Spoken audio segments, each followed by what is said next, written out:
Pair of linear equation में ये इसका एक क्वेश्चन 100% आता है ना, हमने बताया था।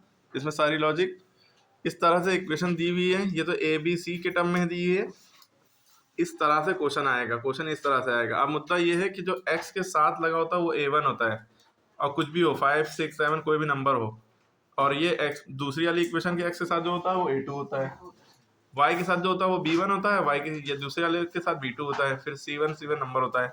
अगर ये c1 इक्वल टू के इधर दिया होगा तो उसको इधर लाएंगे और माइनस में करेंगे, अगर इधर ही लिखा रहने देंगे तो भी वो माइनस में नोट होगा।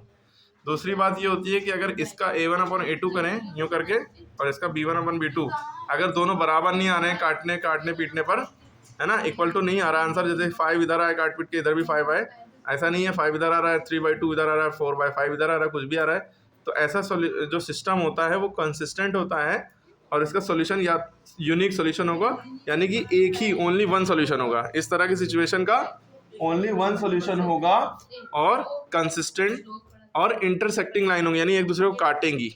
ठीक, अगर आपका मामला इस तरह से है कि तीनों a1/a2 b1/b2 c1/c2 तीनों इक्वल आए हैं तो भी कंसिस्टेंट है, और इसके बहुत सारे सॉल्यूशन, इनफाइनाइटली मैनी सॉल्यूशन आएंगे, और लाइंस जो होंगी कोइंसिडेंट होंगी, एक के ऊपर एक होगी। ठीक है, इसमें लाइन इंटरसेक्टिंग होंगी, काटेंगी। और अगर आपका a1/a2 इक्वल टू b1/b2 तो आ रहा है, लेकिन c1/c2 बराबर नहीं आ रहा है, इस तरह के मामले में इनकंसिस्टेंट होगा। इसमें क्या होगा, इनकंसिस्टेंट। जब इनकंसिस्टेंट होता है तो नो सॉल्यूशन। ये आपको पेयर में याद रखना है, क्योंकि ऑब्जेक्टिव दे देगा इक्वेशन, और आपको ये लॉजिक पता होना चाहिए कि इनकंसिस्टेंट कब होगा और नो सॉल्यूशन कब होगा, इनफाइनाइटली मैनिफेस्ट सॉल्यूशन कब होंगे, तो ये याद रखनी है आपको। ठीक है, और इसमें लाइंस पैरेलल होंगी। ये पूछ लेगा नो सॉल्यूशन में कैसी लाइन होती है, पैरेलल होती है। ठीक है, क्लियर हो गई बात। अब देखिए इक्वेशन इस तरह से नहीं दी होगी, इस तरह से दी होगी।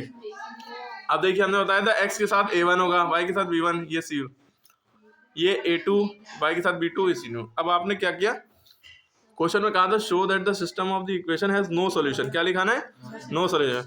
तो नो सॉल्यूशन की आपको ट्रिक पता है कि नो सॉल्यूशन कब होगा, जब a1/a2 b1/b2 बराबर हो, लेकिन c1/c2 बराबर नहीं आना चाहिए। तो आपने a1/a2 6/9 किया, है ना, काट पीट के 2/3 आई a1/a2 की वैल्यू, फिर b1/b2 आपने रख के देखा 10/15, 2/3 इसको भी काट करके आई 5 to the 10 5, तो a1/a2 b1/b2 बराबर आ रहा है, लेकिन c1 की वैल्यू ये जो 11 इक्वल टू की उधर दिख रही है, लेकिन एक्चुअल में -11 होगी, क्योंकि इसको उधर ले जाएंगे जबरदस्ती। ठीक है, इधर है तो प्लस में, उधर जाएगी माइनस में हो जाएगी, तो 11/13 c1/c2 की वैल्यू आई। ठीक, तो क्या ये तीनों इक्वल हैं, a1/a2 b1/b2 के बराबर है, लेकिन c1/c2 के बराबर नहीं है, तो ये वाली इक्वेशन बन रही है, और इसका मतलब क्या होता है, नो सॉल्यूशन, प्रूव हो गया। ठीक है, अगर मान लो इक्वेशन ऐसी होती 2x 3y 5, ठीक है, तो 2/3 a1/a2 3/4 b1/b2, यही दोनों शुरू ही में नहीं इक्वल हुए, a1/a2 b1/b2 के इक्वल नहीं हुआ, तो इस केस में कंसिस्टेंट जो है लेकिन यूनिक सॉल्यूशन है, यानी ओनली वन सॉल्यूशन होगा।